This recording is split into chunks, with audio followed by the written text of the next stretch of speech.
Always is always forever, as one is one is one.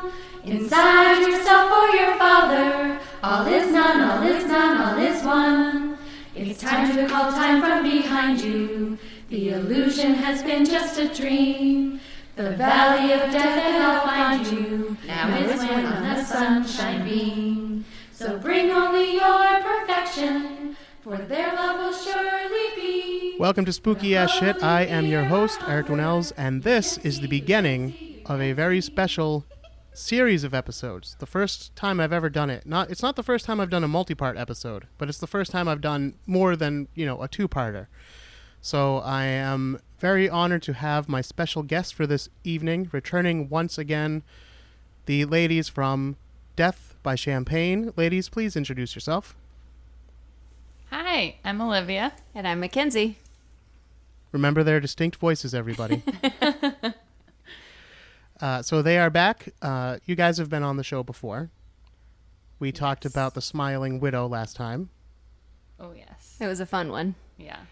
And I guess I didn't really talk about this, but the reason I thought of you guys is because on this episode, of course, we're covering the Manson family, and we're going to get to the murders and all that stuff, and we're going to get to what happened after and where the family is now. We're going to cover the whole shebang.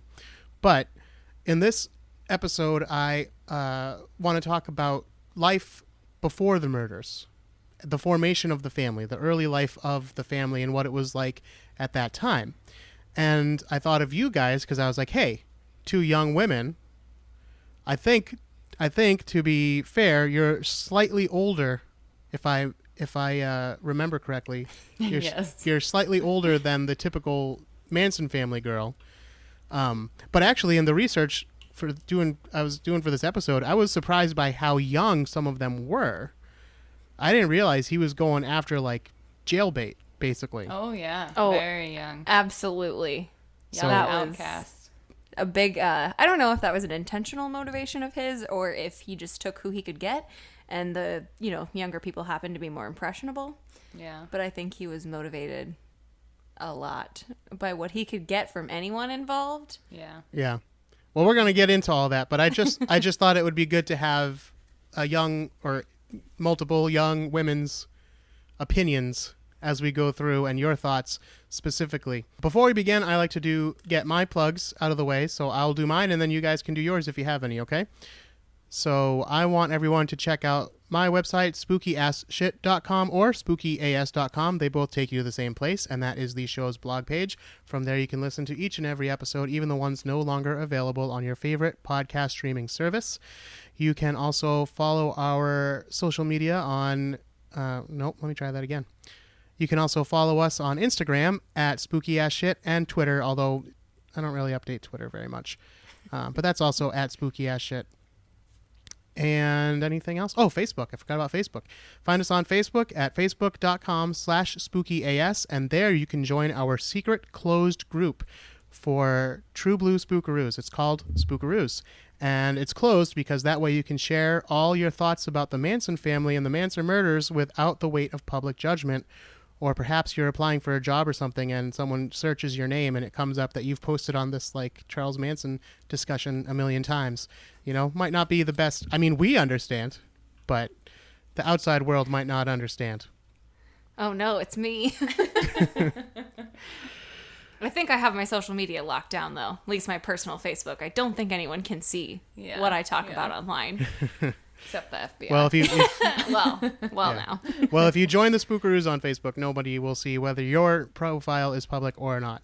So that's the end of my plugs. What do you guys got? You can find us on Instagram and Twitter at deadfromshamps. We're starting to navigate the Twitterverse. We're not very good at it. I think that's how you can tell the age cutoff here. Mm-hmm. That's not fair. People that are much older than us understand Twitter. We just don't understand it at all. We don't understand. We're trying to learn. So you can find us there and on Instagram at deadfromshamps. If after this you have any thoughts that you want to share with us or Eric, you can also email us any thoughts you have about this episode or any of our episodes at deathbyshamps@gmail.com. That's deathby@champs. Gmail, not .com. Damn it. Damn it. Say that one more time. deathbyshamps@gmail.com. Yes. CHAMPS. Yes. Yes. And we also have a Facebook page. Just search Death by Champagne Podcast. You can reach us on all of those platforms. The most easy way to get a hold of us is an Instagram DM. Yes. Check us out on Instagram. We're very active there. Yes. I was going to say that's how we met, but that's not true. That's how we contacted, but we actually met Yes. face to face, we met in the oldest way possible. All right, let's get into it because look, I've got like a 4 or 5 part series to get going here, and this is just episode number 1. All right, we're going to begin, of course, by talking about the man himself, Charles Manson. That's how we know him today, but that's not how he was always known. Ready. On November 12th, 1934, in Cincinnati, 16-year-old Kathleen Maddox gave birth out of wedlock, and she fails to give the child a name, so the hospital records record the baby as No Name Maddox. The boy's father is a man named Colonel Scott. His first name is Colonel. He's not actually a colonel, although he did tell Kathleen Maddox that he was a colonel in the Army, and, you know, that's how one of the ways he kind of sweet-talked her into bed. This guy was from Ashland, Kentucky, and the boy, No Name Maddox, Charles Manson, would never meet his biological father in his entire life. His mother starts dating and eventually marries a man with the last name Manson, so the child is finally given the name Charles Millis Manson.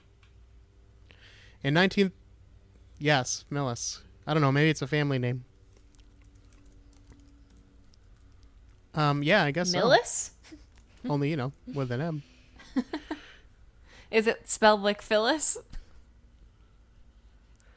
I think a girl I went to high school with just... In 1939, Manson's mother is arrested for Now, strong knowing what armed I know robbery as of and 5 sent to seconds prison. ago, poor choice. Charlie, at this time, is passed to various family members. Now, do you guys know about his mother's life of crime? Do you know anything about that? Because she is kind of interesting herself. I knew that she committed robbery, and I knew that she, I don't know what she would have been charged with, but I know that she often sold or gave Charlie away. Oh, yeah. So, Yeah. neglect. Like, she would give him away for shit she wanted. Like beer. Yeah, for like beer Yeah, money and stuff. Yeah. Yeah, well, that's true. Well, again, not that this is an excuse, but just keep in mind that she was basically a child herself. I mean, she was only 16 when he was born, and she was living a wild lifestyle. And her get down was that she was actually in cahoots with her older brother, and she would like flirt with guys at bars. And then there's some debate as to whether she was a prostitute or whether she would just kind of lure them into a compromising position. And then once he had the opportunity, the brother would sneak up behind the gentleman caller and bash him on the head. And then they would rob him.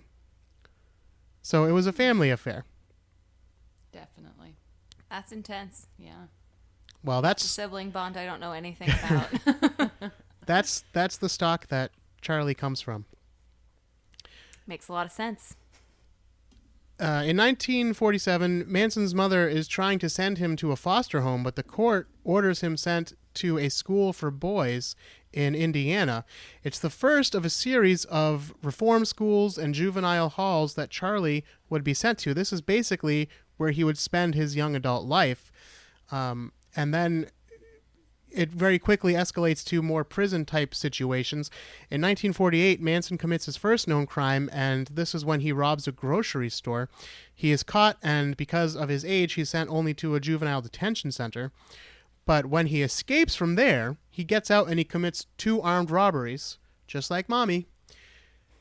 He's apprehended again, and this time he's sent to the Indiana School for Boys in Plainfield, where he spends the next 3 years, except that he did try to escape and was successful 18 times. What? Yeah, so he had little pockets of freedom during this time, but he was able Jeez. to escape 18 times. And the reason he wanted out of there so bad is because Manson, even as an adult, was a pretty small guy. And he was picked on by the older boys.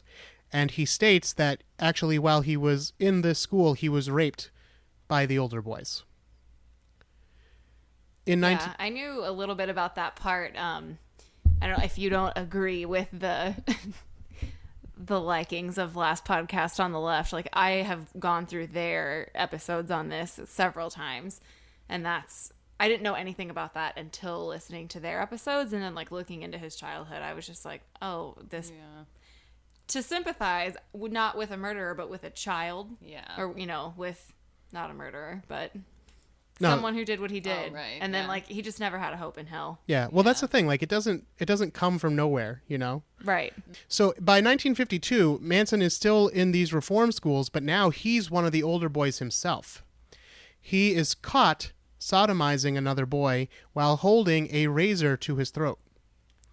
So because of this, he is then sent to actual prison for the very first time. How old was he at that point?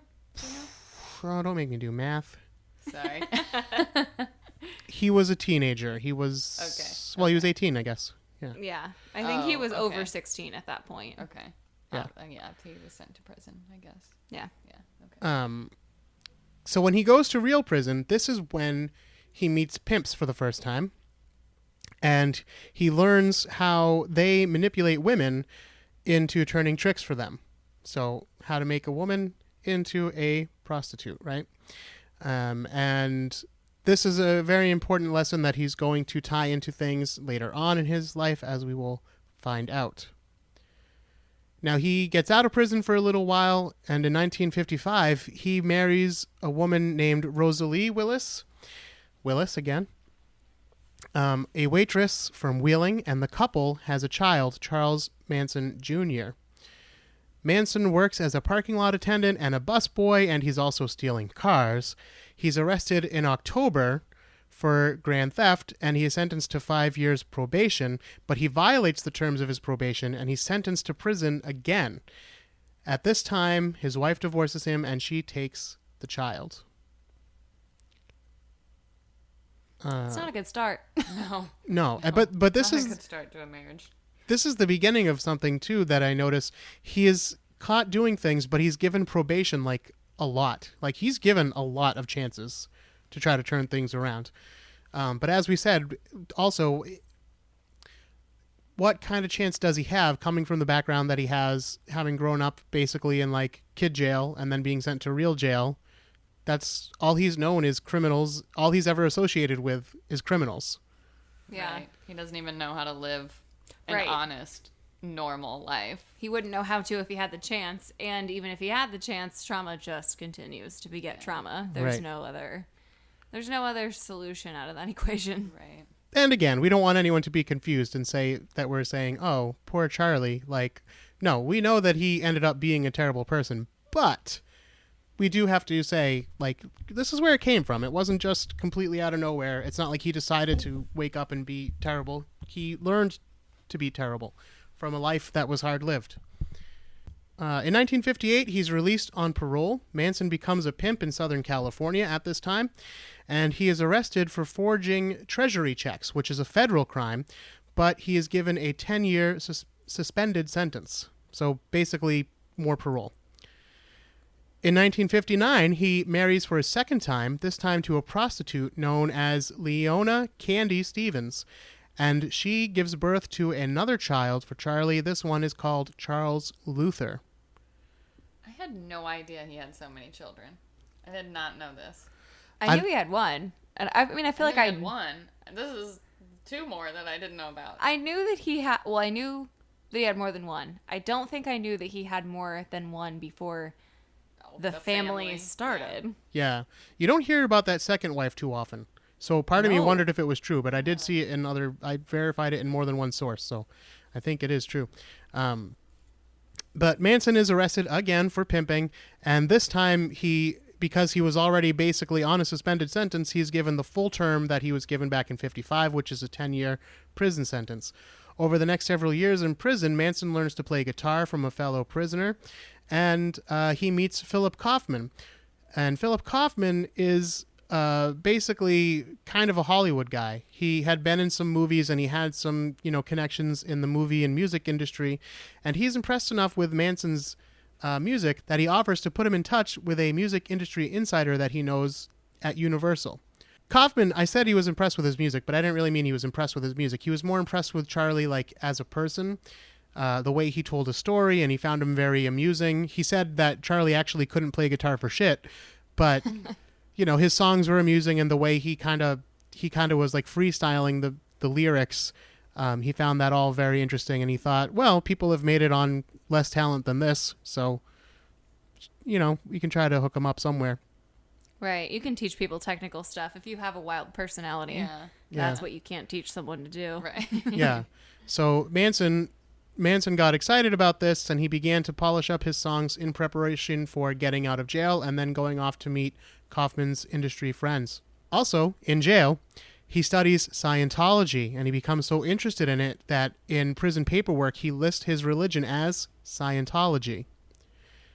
He would later change this because, of course, he would decide that he was Jesus. But just a little interesting note. This is the early days of Scientology, too. So he is one of the early adopters. That's all right. Bang all the shit you want. Not like we're doing anything here.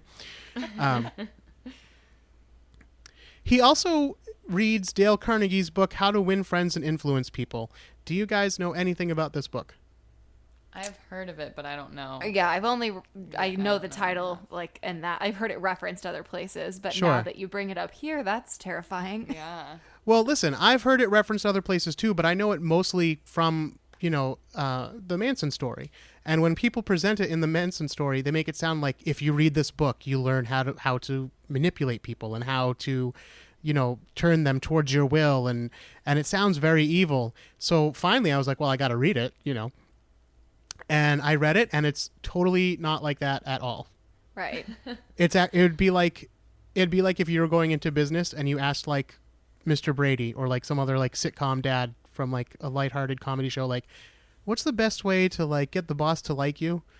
It's really like that. Like, it is manipulating people, but and there are things in it that, you know, they're not evil. Like, I was expecting some like evil, you know, like operation manual or something, you know? Right. And it's well, just everybody knows a CEO or like a boss that you've had that like that person is manipulative. And if they wrote that book, like that's what you it get. would be, yeah. So it's easy to think that that's what it would be. Yeah, I think, but he really says, like, the main points that he makes is that most people, when they want something from somebody else, they're focused on what they want. Like what the person asking for the favor wants, not what the other person wants. And if you want someone to do you a favor, then you should really be thinking about what they want. Like, what can they get out of doing you a favor? And you have to kind of, like, think about that and then present it that way. And they'll be... My sister. Yeah.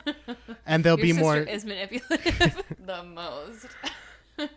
But in that way, they'll be more likely to do, you know, whatever the favor is that you're asking. So it's not anything... There's no, like, you know, you're gonna brainwash people and make them murder for you.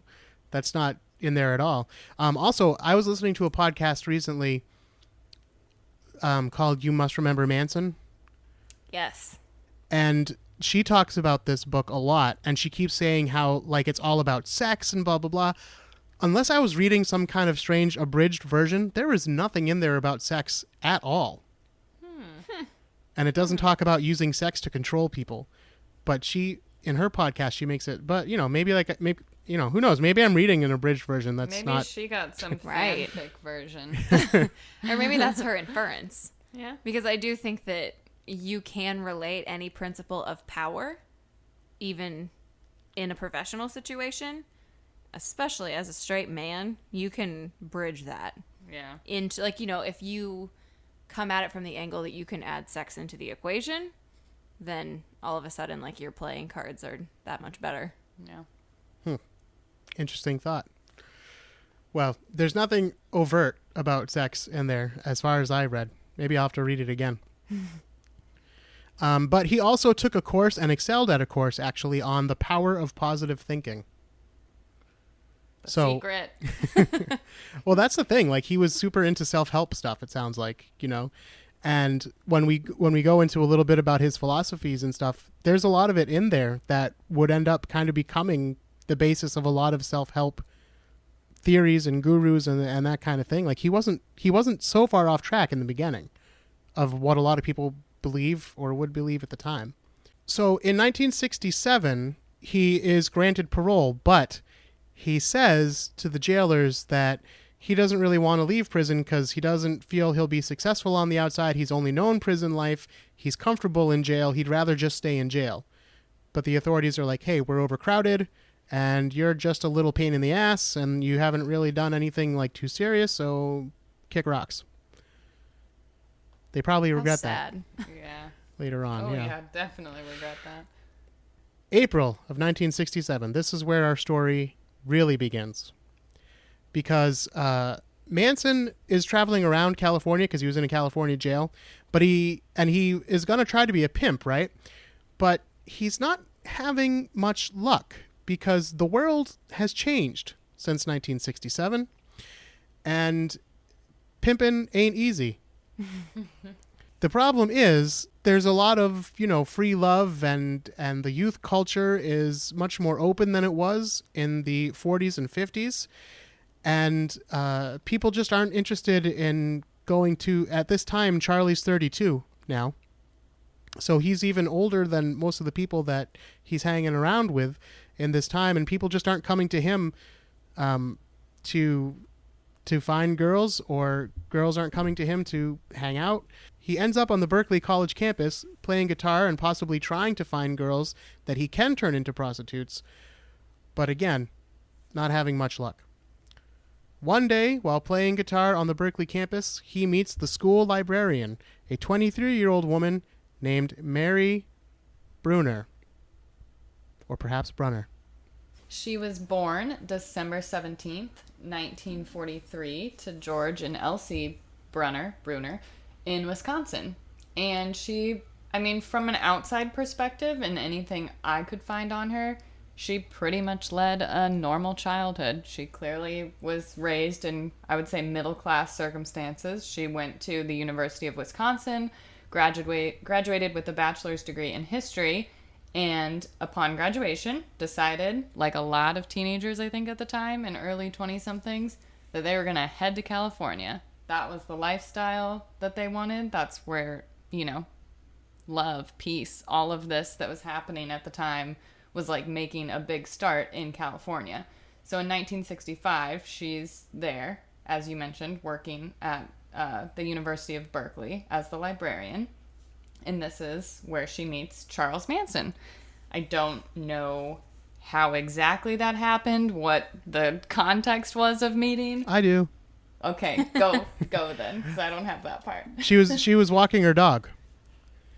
Oh. And he, approached her? Yeah, Manson used that as, his in. But also, Gosh. he notes that she's dressed much more conservatively than other girls around campus.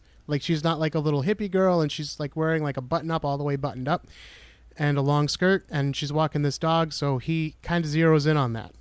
Because he's learned from the pimps, how to kind of spot a mark, I guess you'd say. Yeah. And how to spot someone who might be a little bit more vulnerable than other people. So he sees this conservatively dressed young woman walking her dog, and also young woman, but not young in terms of the age that's hanging around the Berkeley campus. 23, she might as well have been 50, comparatively. So also, and I hate to bring up physical appearance because, we can't really control our physical appearance, but it plays an important factor in family life. And a lot of things about the Manson women will describe their appearance, including family members talking about each other. So I do think it's important to mention. They routinely, everybody, with perhaps the exception of Tex, mentions that Mary was rather unattractive. And in some of the pictures, you can see that she's kind of square-faced. She's kind of very broad, square face. And she's got kind of beady eyes. But there's some other pictures where she actually looks very nice. I think she looks like, the movie Goonies? Yes. I can't think of her name. That girl. That girl, yeah. Plimpton. Martha Plimpton? Is that who I'm thinking of? I think so. I think so. She looks a little bit like her.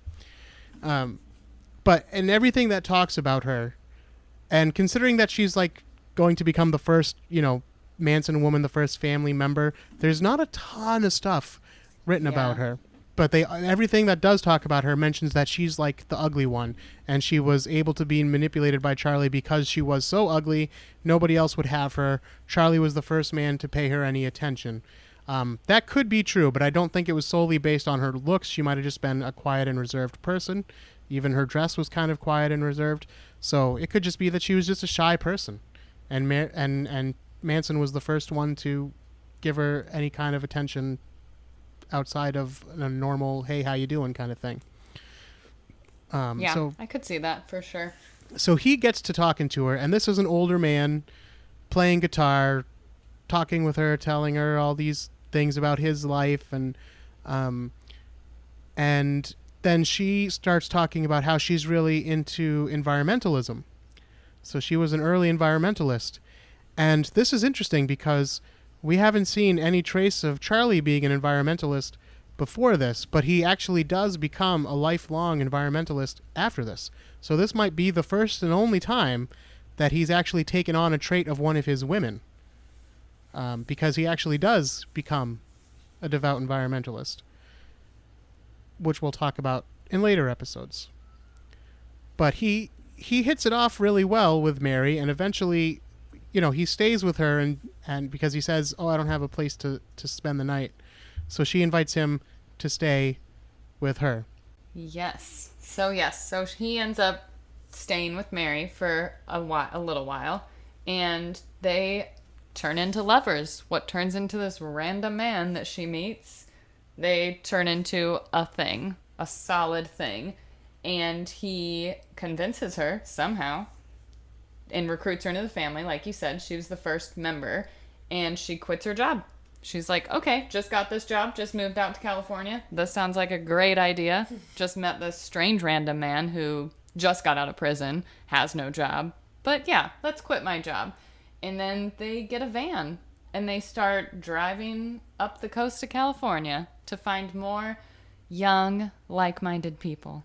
It's always what I said I would do at the end of high school. I was like, Drive if this down the college thing, coast. well, I said, if this college thing doesn't work out, I'm just gonna buy a van and go sell popsicles on the beach. Oh, God.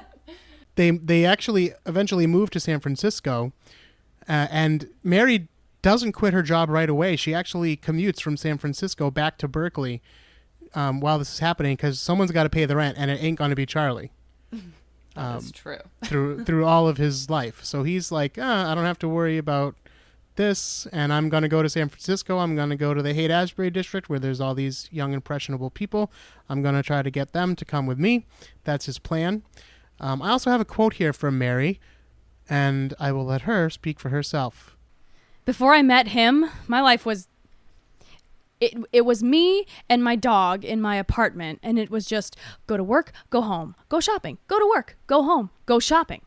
It was just truly a drag, and it was getting to me. And then Charlie came in, and wow, I just dropped whatever was happening and took off.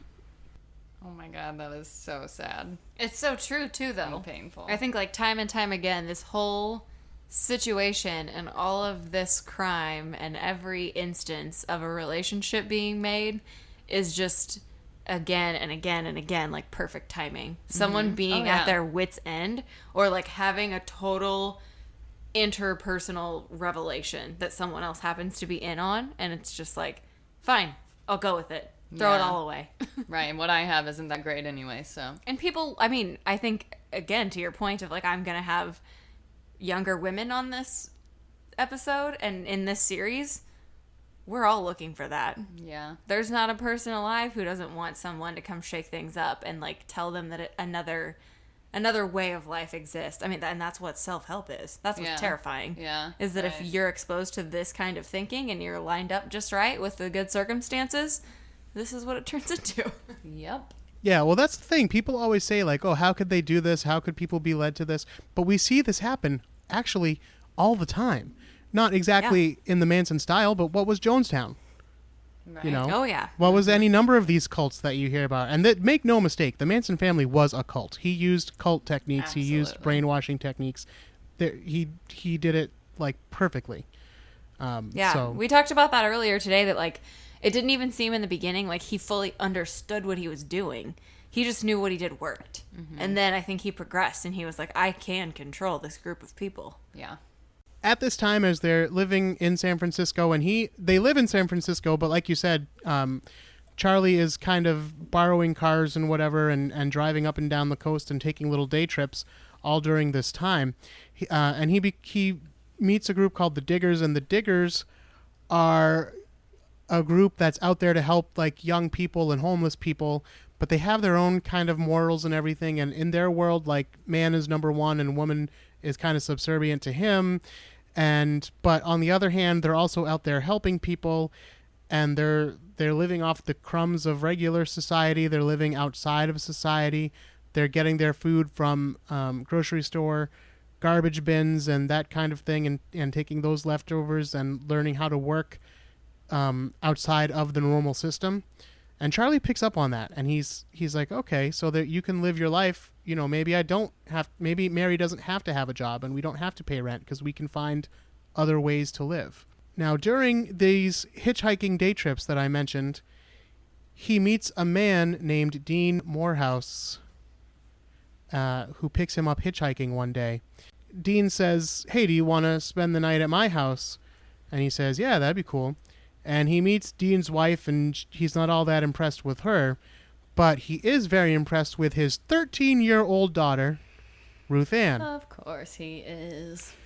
And he keeps that in the back of his mind. And he sees a piano at the house, and he keeps telling Dean Morehouse how much he admires the piano and how he's a musician, and he's going to be going to Universal to record a record and all this stuff. And, it would be great if I had a piano. That'd be so cool. I don't have one, though, But, in the spirit of the times, Dean Morehouse says, hey, if you like it so much, you can have that piano. And Manson says, well, I would like to have it, but I can't take it right now because I don't have a car. But I'm going to come back someday for that piano, is what I'm going to come back for. That piano.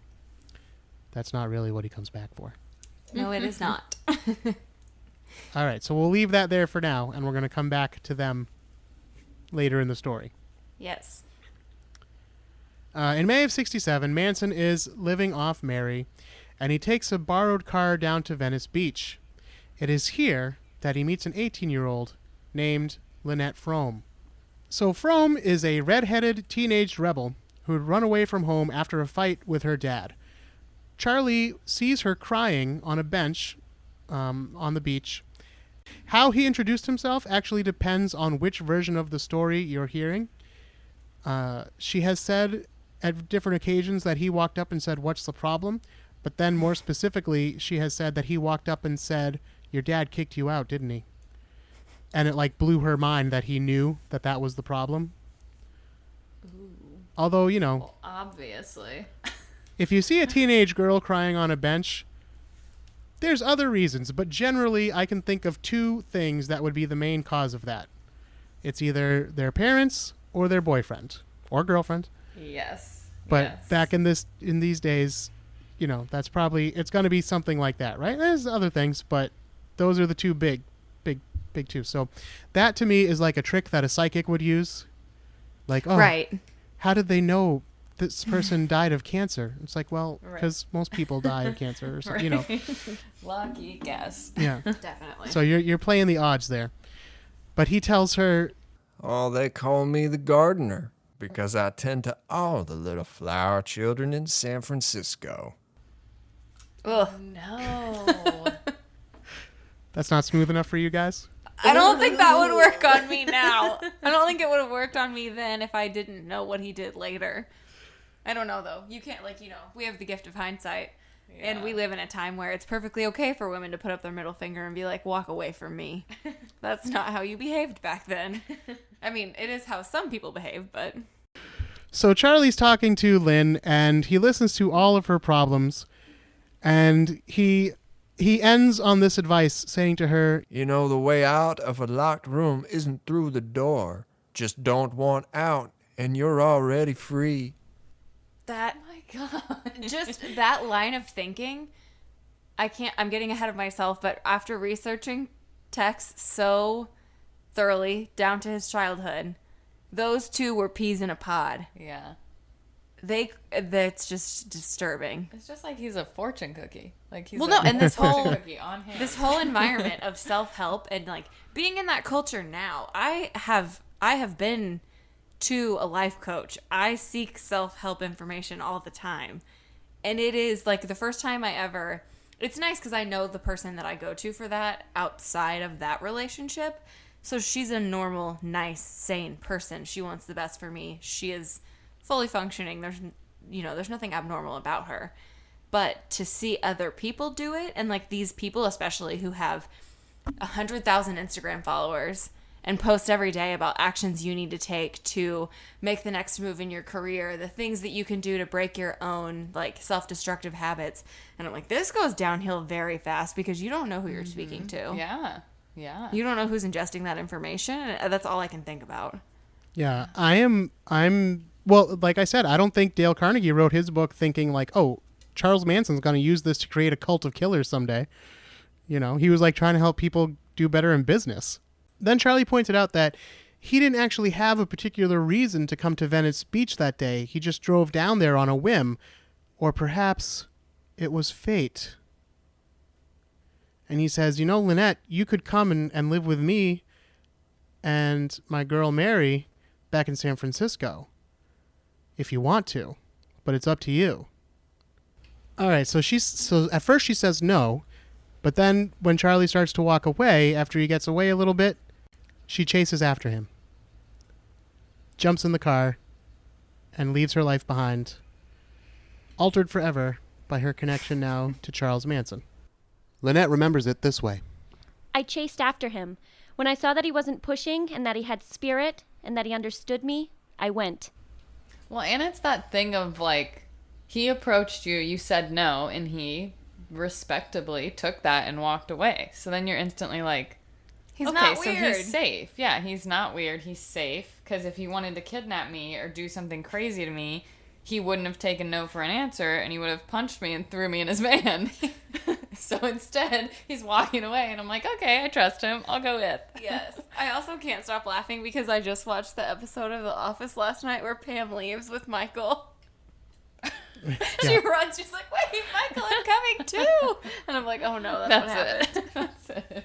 He brings Lynette back home to Mary, and Mary is not stoked about this, but she is kind of used to it because Charlie had been bringing back women to the house before, but it was no big deal. None of them ever stayed, and Mary, if you believe the stories, wasn't getting a lot of attention from guys anyway, so she really liked the attention that Manson was giving her, and he was telling her all the time, like, love is for everybody. It's not just for one person. You got to spread it out. And like people don't belong to each other, and you can't be selfish like that. It's a big no-no. So she was kind of primed for this already. So eventually, and even Lynette is like, I am not like super down with this. But eventually they both become okay with it.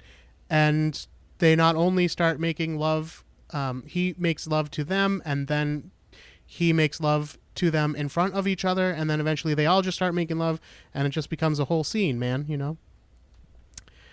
And once Charlie realizes that he's getting away with this, he's like, oh man, I'm living in this plural relationship, and it's going really smooth. Like, these ladies are actually getting along, because they were getting along. And once he saw that they could get along, he wanted to add another to the group, and he had somebody in mind. Remember that 13-year-old Ruth Ann Morehouse he met earlier? Oh, yeah. So he returns to Dean Morehouse's house to pick up that promised piano. Now, what do you guys know about Ruth Ann and Dean Morehouse? After they initially met hitchhiking, he came back to get that piano because he had plans for the piano also. Always has a secondary motive. But he was like, how can I get this girl back into my situation and away from her parents? So I think at this point she's, 15, 16? He goes back, and he has a plan the whole time. He's going to get her out and take her back to Mendocino. And as they go back, it's going good. They're meeting again. Like, they've already met. They're friends. So Manson only has eyes for Ruth Ann, and he convinces her to go. And Dean, at this point, is like, I don't care that we already know him. You're absolutely not going to leave with this man. She goes, and then it becomes Dean's personal mission to be like, I'm going to get her back. This isn't happening. And I've got some clips, just some little excerpts from Vincent Bugliosi's book, Helter Skelter. And unfortunately, instead of the revenge that Dean plotted, he, quote, ended up on his knees worshiping him, just like everyone else. Manson and Morehouse had some back and forth interactions, and he introduced Dean Morehouse to a shitload of LSD. And that made him personable enough and open to the situation where he didn't care that Ruth Ann was involved in all of this stuff that was happening. So I think there was a time period where he was like, okay, I have the daughter, but I still need to go back and check on Dean to make sure he's not going to come kill me. And then he was just like, well, I can bend this guy too, so I'll just bring him along. Okay, you've got the gist of the story there, but let me add some of the nuanced details that make this story even more batshit insane. Manson returns to Morehouse's place to pick up the promised piano. He only pushes it down a few blocks, though, because, like you said, he isn't really interested in the piano. He wants to use it as a barter tool so that he can get a VW minibus. Once he has the bus, he goes back and picks up the young Ruth Ann. Now, she did not need a lot of convincing to run away with Charlie. It seems like things weren't so great in her house, and her dad seems like a little bit of a nut. He was a former reverend, which doesn't make him a nut in itself. But as you mentioned, things got a little out of hand with Mr. Morehouse. Yeah. I also, in researching this, it was eerie how similar her and Tex's backgrounds were. Right. Yeah. I think everybody's set of circumstances just perfectly lined up the dominoes. Yeah, so while they're out on the run, Manson and Ruth Ann, they have sex, and she tells him that, like, my parents are going to call the police on you, and he says, yeah, that's no big deal, and if they catch us, what I want you to do is I want you to go home, but I want you to get married. And it doesn't matter who you get married to, just get married. Because that way, when you're legally married, even no matter what age you are, even though you're only 14 at the time, you'll be legally separated from your parents and they won't have any control over you. And you'll be considered an adult in the eyes of the law because you're a married woman. Oh. So she says, okay. And the police come and they do arrest Manson. Now, they don't have any evidence that he actually had sex with her or that he had pimped her out or anything like that. So he doesn't get any serious charges aside from interfering with the questioning of a runaway. And this just gets 3 years added onto his probation. Ruth Ann goes home like Charlie told her to, but she eventually does marry a guy named Ed. But that doesn't matter because it's really just so she can get away from her parents. And now she is biding her time until Manson comes for her again. So she's out of the house, living with this guy Ed, until Manson comes back. I actually listened to some audio. I don't remember exactly what it was from. The source cielodrive.com. They had a link to her talking. I don't know if it was with investigators or if it was in court, or like if it was pre or post trial for anyone. But they ask her about this relationship with the bus driver, and the guy is very jovial talking to her. They're just laughing and kicking up shit like they are best friends. And she's still a child at this, she's even... I was going to say, I think she's probably 16 when this questioning is happening. Yeah, even if I was going to say she's definitely, if she's over 18, she just turned 18. But I think she was younger than that. And he's like, well, yeah, you were married, but that only lasted for a couple of weeks, right? Tops. And she's like, oh, it lasted a day. It was just so I could leave again. That wasn't real. She was like, and just laughing. They're both like, oh, yeah, I understand why. Which, of course, the investigator's like, playing his part. But she's just, it speaks to how young she is. She's just like, oh, no, it wasn't even 2 weeks. I just had to do that and then leave again. Yeah, so he's just finding them left and right. And at this point, he also finds another person who would end up being a key player in this future story. This is the family member, Patricia Krenwinkel, also known as Katie in the family. In fact, the family members refer to her only as Katie, not Pat. So I don't know. I guess I haven't decided whether I'm going to call her Pat or Katie, but Katie Pat. yeah. He meets her through a mutual friend that he had in prison. This friend knew her older sister, and Katie is living with this older sister because of the rough home life that the two had shared. But this sister becomes a junkie on her own, and life with her sister isn't any treat either. Now, again, we have many people reporting that Patricia Katie Krenwinkel was not a particularly attractive woman. So Charlie comes in, and he zeroes in on this fact, and he's like, hey, you know, you're really beautiful. And this is not something that she's used to hearing. Even she admits this. And she offers to take him back to San Francisco to be with his women, and she agrees. At this time, Manson begins taking the girls on trips. They play in the woods pretending to be wood spirits, and they also start playing with knives. This is the first weaponry that he introduces to the family. And one thing that he loved to do was line the girls up in front of a tree and throw knives at them. And if they really loved him and trusted him, they wouldn't even flinch. And this was a way that he tested them. Oh my God. And if they were able to do it without flinching, they got all kinds of love and praise from Charlie, which is what all of these women wanted most of all, because he was bending them towards his will. And we'll get into specifics on how and why as we move along. Lynette talks about the family picking up new members around this time. There were many women around. We all had a relationship with each other that was very strong, and all of our minds kind of hooked up. We rejected society. We rejected marriage because we didn't like what our parents had. We did a lot of traveling around. We did a lot of meeting people. We were not hedonistic or solely the thought of being out only for the pleasure.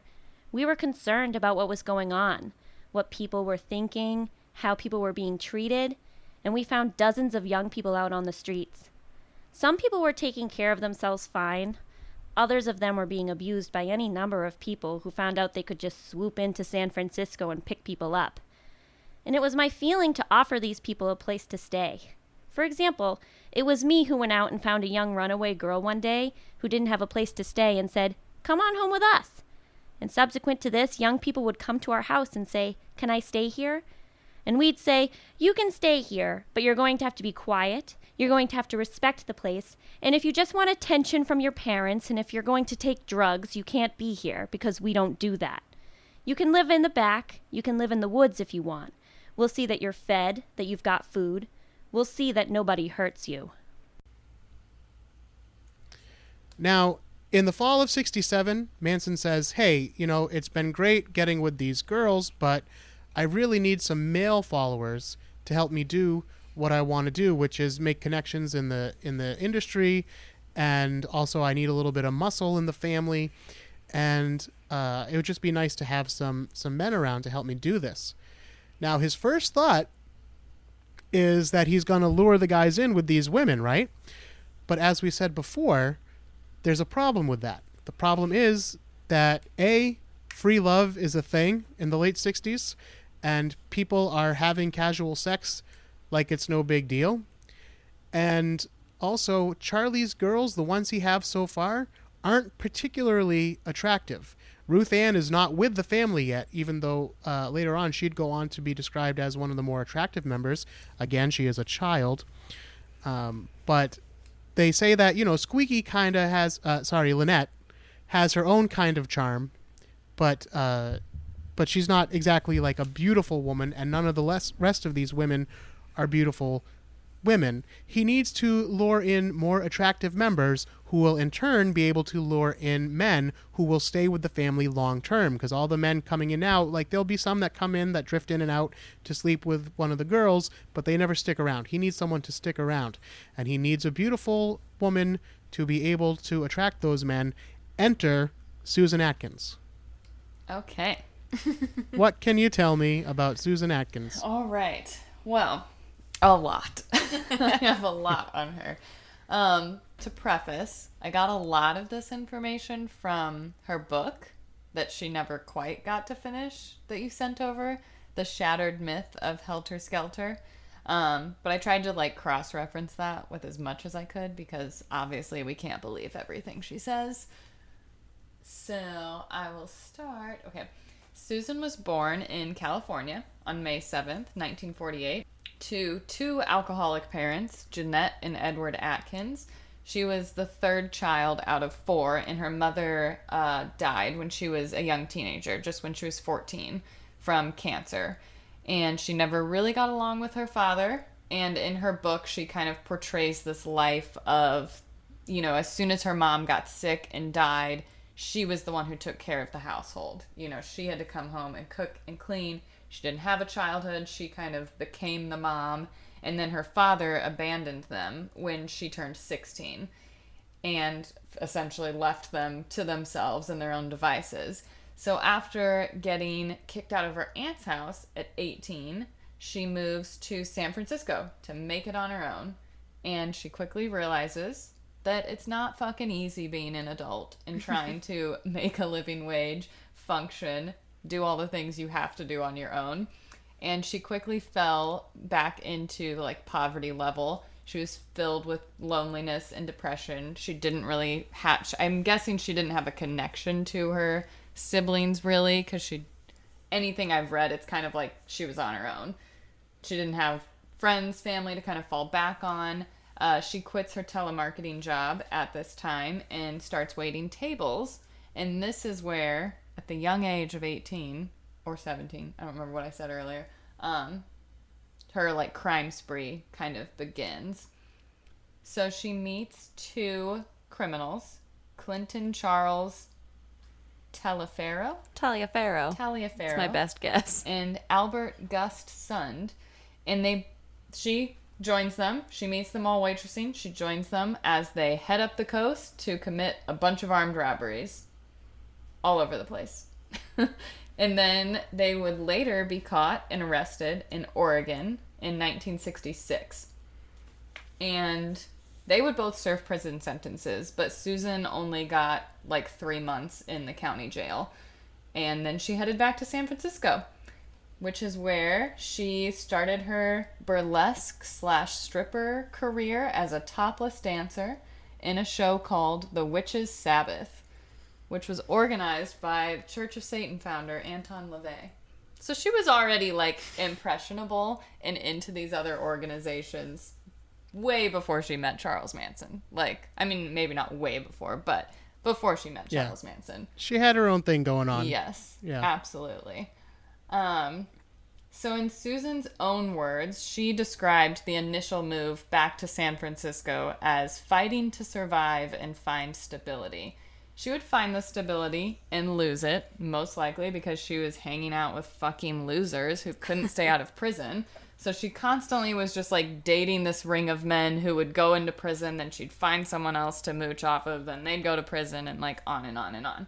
So it was at this time, I'm not sure what there were like a couple different, maybe you have more clarification on this, but she was living with, I'm guessing her boyfriend, and I don't know if her boyfriend knew Charles Manson, but she had a close friend named Ella Jo who was already in with Charles Manson. And then Susan's boyfriend goes to prison, and she's like, fuck, I'm back at it again. I have nothing and no one. And Ella Jo is like, hey, I know a cool guy and a cool group of people, and we're headed down the coast to LA in a school bus. Why don't you join? And she's like, fuck it. Okay. I don't have anything else to do. I will do that. And then in her book, one of the quotes was, one of the guys had an old school bus and they were just going to pack it full of people and head off. So this is where Susan meets Charles Manson, because he was the owner of said school bus or van. I don't know exactly what it was.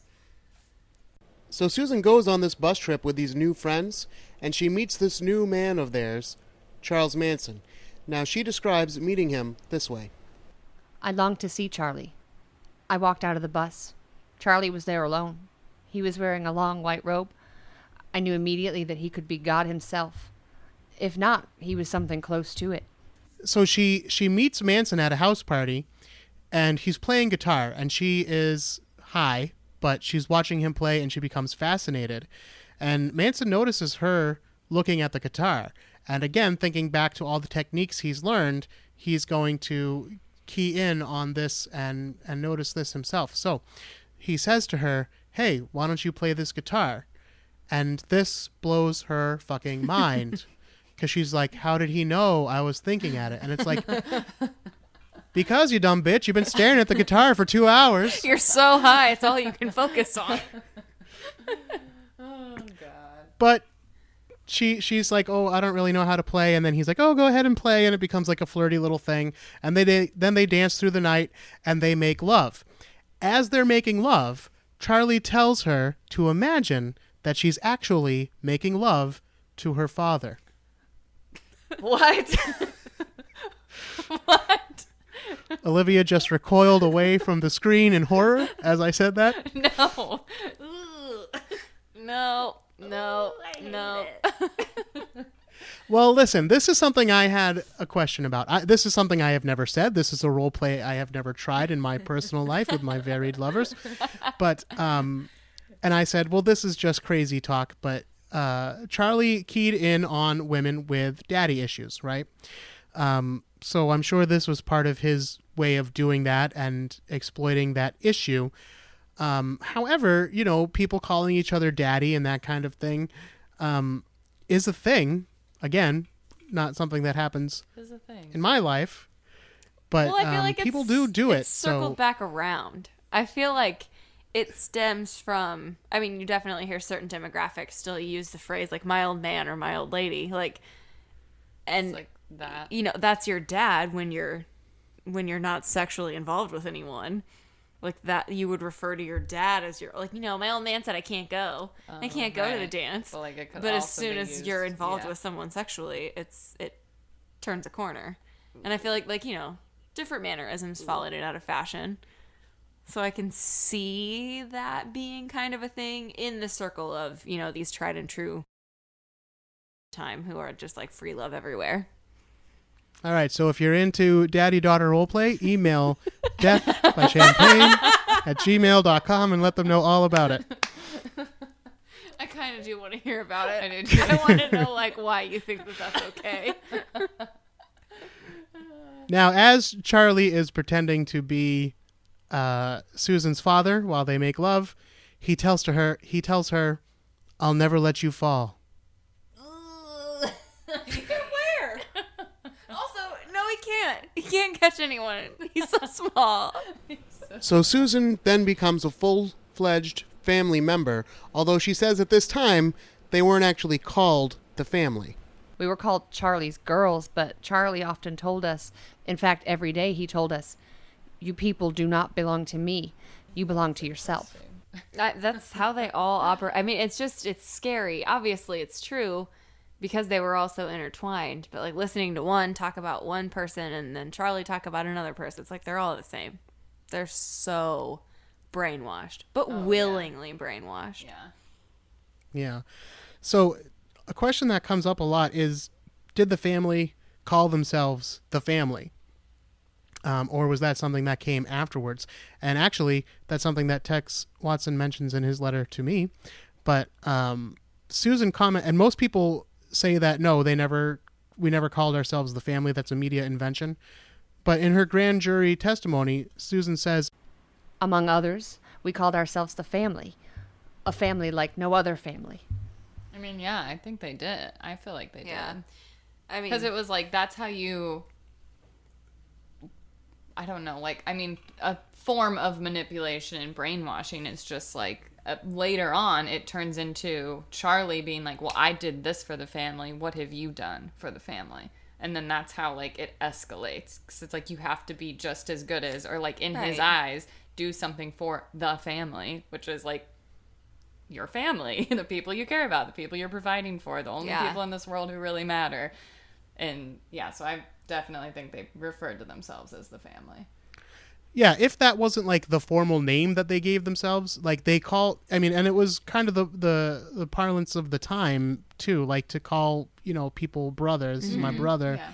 They talk about doing what they did for the love of brother. Charlie says, give it to your brother, give it to your sister in songs a lot. He role plays that he's their daddy, as we know. Right. Gross. And actually, Mary is, a lot of people in the Manson family have a nickname, and Mary's nickname is Mother Mary because she was the first member, and also because she's about to become pregnant, which is my next note. Let's see where. So this is in the fall of '67, Mary becomes pregnant, Yes. and it's right around this time that this is when the girls had always been having sex with Charlie, but around this time is when he starts to order them to have sex with lots of different men. And no birth control ever was allowed. Because Charlie told his friend, Phil Kaufman, who comes back into the picture in a little bit, that basically it was a racial problem.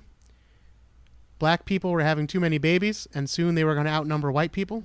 So white people need to have more babies, so white people shouldn't use contraception.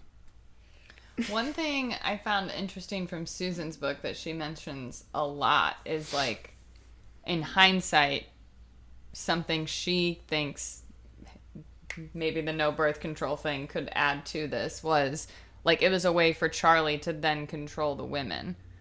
Because it's like, if you end up doing something bad, for me, I have your kid at this ranch. Like, you're not going to go tell the cops because your kid's back here. Even if at the time it didn't seem like that, that's what it turned into. Was like, let's get as many of these women pregnant so they have this other solid connection to this other than me. Because then it's like, you have this child you created and you love and care for. You're going to do anything to keep them safe and protected. Yeah. So I wonder at what point, too, for him that this switch flips. Because I think he believes, like, in the beginning, it's like, how can I manipulate these people? He's not fully cognizant of how he's accomplishing all of this. Right. But, I mean, you know what to say to a person to make them, like, light up. And, like, oh, okay, I resonate with that. Yeah. So at what point does this turn into, like, I need to sell these people a story that they're going to believe? Because just this idea, this completely false, like, white people need to have more babies to do this and that. Like, no. Like, at what point did he fall? Gross. Like, did he fall into his own pit? Yeah. I don't think we're totally there yet. I think he still has some awareness, but I think it's really similar to so many other cults of, like, how the leader loses it. You slip off the edge, and now you're fully immersed in your own bullshit that you constructed around you. Well, we haven't really talked too much about his musical ambitions, although I'm about to in a little bit. But I don't want to focus too much on his music because I feel like that's something that other podcasts have kind of focused in on and covered, especially that one I mentioned earlier, You Must Remember Manson. They really focused on, like, his musical aspirations. So I don't want to go on it too strong. In the beginning, the big promise of Charlie Manson was that, hey, we're living this basically communal lifestyle. We're living outside of what your parents say is okay, but look, everybody's happy in the family. And not only that, but I'm about to become the world's biggest rock star. Right. And also, I'm probably Jesus. He has a lot going for Like- him at this point. Right. That was the allure. But as time wears on, and it seems like these things aren't happening the way Charlie says they would, that's when things kind of take a turn. Yep. And things become different. And this is the same thing that happens with a lot of cults that we know.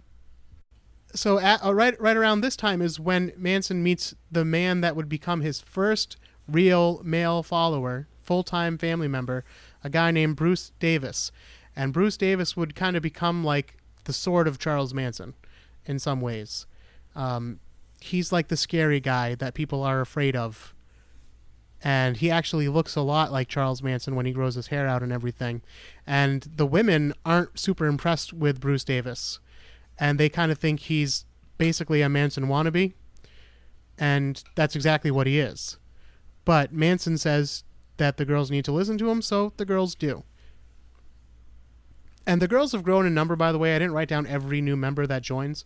But they tend to fluctuate. They tend to have between 10 and 18, 20 members at a time, at any given time.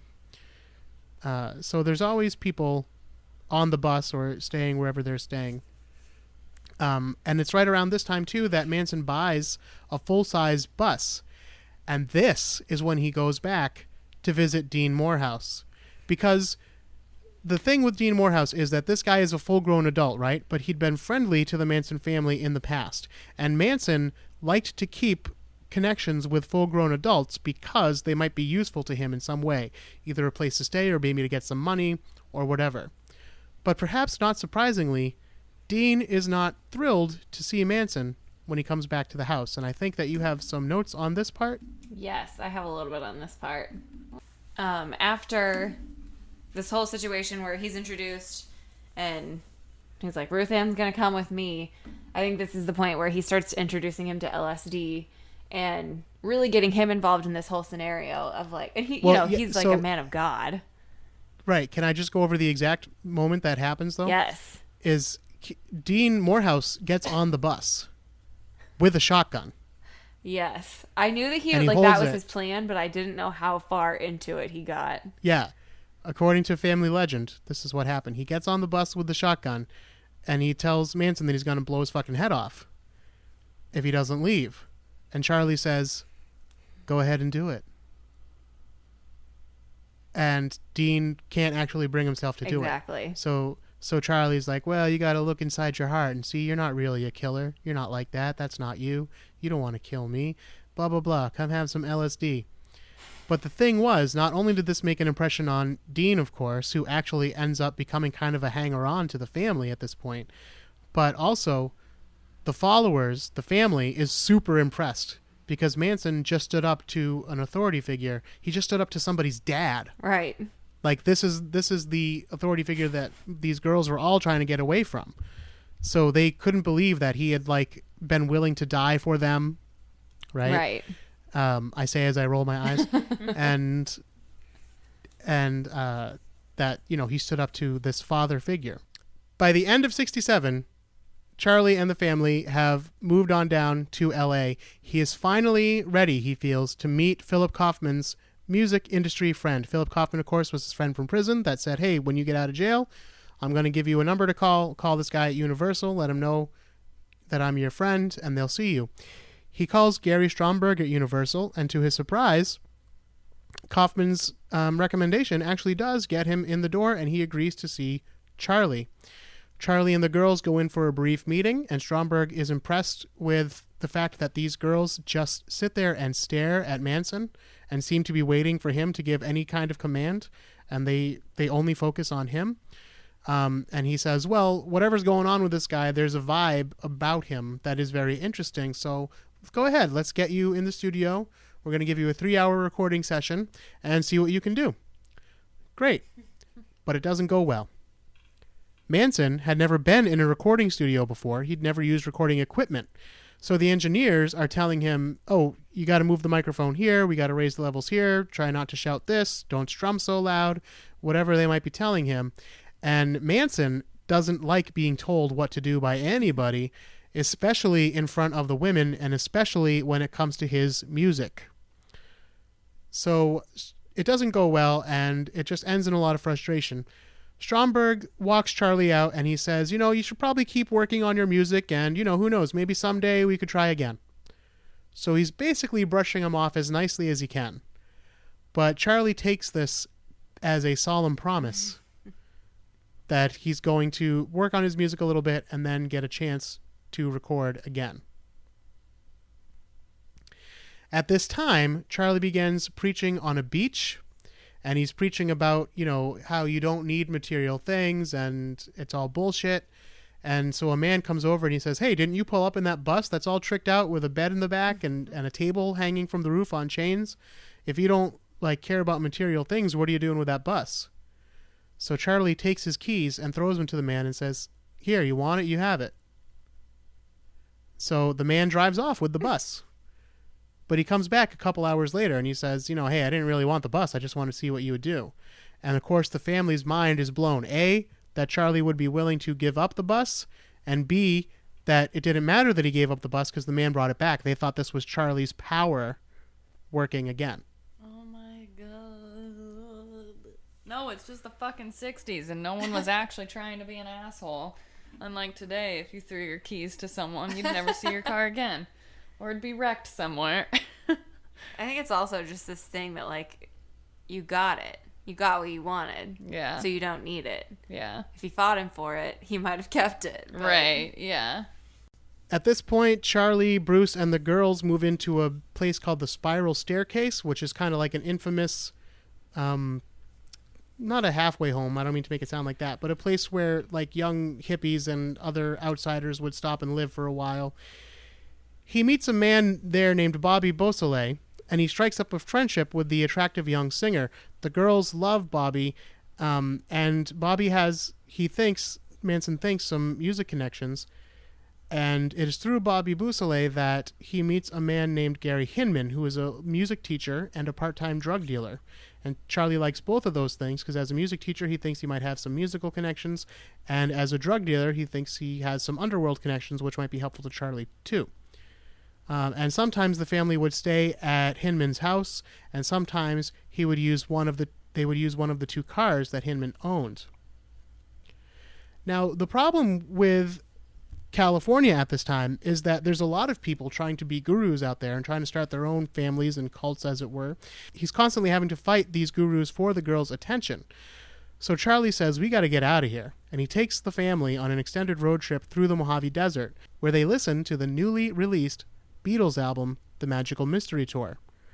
Charlie compares the family for the first time to the Beatles, saying that they are like the Beatles on their own Magical Mystery Tour. That's why they have the tour bus. Okay. Charlie learns of other communes in the area, and he decides he wants to go and check those out and see how they live, so he does. And they go to visit several, and they stay at a few of them, but they never stay more than a couple days, because Charlie didn't like it because at the communes, he couldn't be the center of attention. He wasn't the only person with these outside-the-box ideas. Now there were other people that knew where Charlie was getting his ideas from or had heard similar philosophies, who were into, Eastern philosophies and self-help and that kind of thing. So they weren't 13-year-old girls that were very easily impressed by something that wasn't, their church or their father. So he wanted to leave. But before he left, he gained a new follower, a 14-year-old named Diane Lake. Lynn and Pat, Katie, invited Diane to join them on the bus, and Diane asked her parents if she could go with the Manson family. Now, her parents were hippies and they were living in a commune, so they said, hey, do your thing. And they allowed their 14-year-old daughter to get on the bus and join the Manson family. Manson bums around L.A. trying to make his music. He would even crash band rehearsals for established band and ask for a chance to play for them, but he was only ever sent packing. His music was passed around the industry, but no one was taking him very seriously. And it's around this time that others in the family start to notice that Mary always had black eyes and other bruises. Lynn and Pat knew the full extent. Charlie would regularly beat Mary, but he more or less kept that side of himself hidden from the other family members. He might pull somebody's hair or smack somebody now and then, but otherwise, he didn't seem to get too rough with anyone except for Mary, and even then, he would only do it behind closed doors, although he did warn Lynn and Pat that if they got out of hand, they could expect the same. Yeah, and I feel like from an outsider, like Mary was the first family member. Any of these women who stuck around, she was there from the get-go. So I think if you're abusing the first woman who was there and other women see that, it's just, and you're already a part of the family, it's like, oh, that, if she's taking it, like, yeah, that's going to happen to me one day. And like, that's just what this is. Or like, it's easy, I think it's like harder to, if he were to like physically assault one of the newer members to get away with it. Because it'd be like, fuck off, I'm leaving then. But like Mary was in it, had a kid with him in it, like, if he's abusing her, like, she's the start. Yeah. And it's just a power play to say, like, you're first. Don't forget it. Mm-hmm. You own this. Like, it's also signifying that she's responsible. I think that's where the letting the guard down comes in and treating her that way. She's inside so much that she sees what other people don't. Yeah. That, like, internal aspect of, like, I'm going to see him lose it. So at this time, Manson recruits another male follower named Paul Watkins They nickname him Little Paul because he's also kind of a little elfin-looking guy. But he's a young, fairly attractive guy, so this is another person that he enjoys having in the family. The girls like having him around. And he also finally sends for young Ruth Ann Morehouse. Now, she was very similar. He wanted to use her in a very similar way to Susan. Now, Susan, they say that Susan was kind of pretty. She wasn't, like, hot, but she was prettier than the other girls. And but the thing about Susan was that she had this undeniable aggressive sexuality. So the men liked that in her. Years later, Charlie would describe Susan this way. Sadie was always coming to me and saying, Do you love me? and I'd say, do you love you?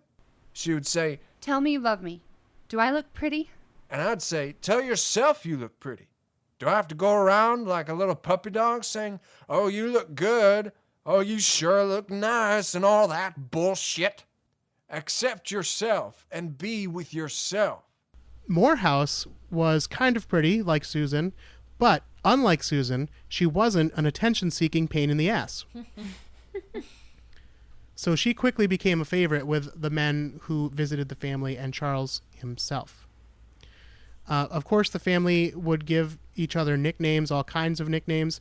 In fact, Susan Atkins got her nickname because she was such a pain in the ass, and because she thought so much of her own looks. Charlie gave her what he considered a very ugly nickname, which was Sadie Mae Glutz. It's not even a nickname. It's just a different name. Yeah. The family just called her Sadie, you know. The family lived by getting money from new recruits. They even had a brief time with the daughter of Angela Lansbury, Dee Dee Lansbury. She was not exactly a family member because she wasn't going to run off and leave her wealthy mama, but she was an associate of the family and did use mom's credit cards to support the family for a while until Angela Lansbury canceled her credit cards and Dee Dee came home. And they would also get food from techniques that he learned from the diggers, taking food from the grocery store garbage bins. And of course, the family people didn't think of this as dirty or beneath them. They thought of this as cool and look how wasteful society is. And it was just the other day on the streets of Salem, there was someone making art out of thrown away produce from a restaurant, and they were on the street like selling it at a cart, and they're like, restaurants just throw this away and look at all this beautiful stuff. And I immediately thought of the Manson family. Oh no. Not saying that they were the Manson family or anything, but you know, it's like oh man. Yeah, I think in bigger cities a lot of people do that. So at this time, Philip Kaufman, Charles Manson's old jail buddy, he's let out of jail in March of '68. He meets up with Manson. He says once again that if he gets more record industry contacts, he's going to turn them on to Charles Manson. And after he says that, Manson tells the girls to take care of Kaufman. So he starts hanging around the family, and he enjoys the lifestyle there. He notices about the way they cook. The women always cook for the men. They are doing drugs. Of course, they have to listen to Charlie preach, and at this time, he's preaching that life and death are the same thing. There is no good or bad. It's only labels that human beings put on things, and in the future, there'll be no weapons because, you know, there'll be no need for them. They'll only have knives to cut their food, and people will be vegetarians and all that kind of stuff anyway. So he's promising this great future. They crash parties all the time in and around LA. They crash a party of a friend of Kaufman's, hoping that they would meet music industry types there. They attended a party at the home of Kaufman's friend Harold True, who lived on Waverly Drive. This address becomes much more important later on in the story. Manson attempts to get Kaufman to join the family full-time himself, but Kaufman replies with, "Hey, save it for other people." And Manson says, "I guess you're too smart to be hanging around here." Although Charlie remained friendly, the girls suddenly became less available to Kaufman, and eventually he stopped coming around. So that was kind of his MO, like, you know, what was good for Charlie. And if you were going to come around and enjoy what Charlie had to offer, you better be given something back in return. He learned it from the book. In April of 68, Mary gives birth to her son. The family delivers it themselves, even though she wanted the baby born in the hospital. The family says, no, it'll be beautiful and natural if we do it here. Ugh. Records at the time list the baby's name as Michael Manson, but Charles calls him Valentine, after a character from Stranger in a Strange Land. Everyone else calls the child Pooh Bear. This is the first child born into the family. It is not raised by a single pair of parents like Charlie and Mary, but instead raised by the family with little to no structure. Children were pure, Charlie taught, and whatever they wanted to do was okay. Bobby would still come to visit, and by this time, Bobby Beausoleil would still come to visit, and by this time, as an attractive young singer and actor, he had his own little entourage of women, including a woman named Gail, who was his girlfriend, and another named Catherine. Bobby still wasn't willing to join the family full-time. He had his own thing going on, and he clearly didn't need Manson's help getting women. He was traveling with several of his own. Gail was very jealous and possessive of Bobby, which was a big no-no in Manson's philosophy, so she was never recruited to join the family. But Catherine, on the other hand, was taken in by the family's lifestyle and would eventually decide to join the family full-time, where she would be renamed Gypsy. I think, actually, I might end it there for now, because next, I was going to go on, but we've been recording for a while. Next week, we will continue meeting members of the Manson family, including Charles Tex Watson and Leslie Van Houten, two key players in the events that will unfold very shortly. We will also learn what happened when the Manson family befriended a world-famous rock star, and we'll move with the family down to Spahn Ranch, and we'll learn what happens when they commit their first murder. So once again, I want to thank my guests, Olivia and Mackenzie from Death by Champagne. Make sure to check them out on all the social medias at Death by Champs, correct? Yes, Champs. Champs. Dead yeah. from Champs and Death by Champs. Both. Oh, sorry. And, of course, you can find me at Spooky Ass Shit on Twitter and Instagram. And you can find the website spookyas.com or spookyasshit.com. On Facebook, we are facebook.com/spookyas. Until next time, don't be afraid. So bring only your perfection, for their love will surely be. No clothing, fear, or hunger. You can see, you can see, you can see. This week's episode featured the voice talents of Tristan Sapersky as Mary Bruner, Jackie Marchetti as Lynette Squeaky Fromy, Mary Widow as Susan Atkins. Quentin Capel as Charlie Manson.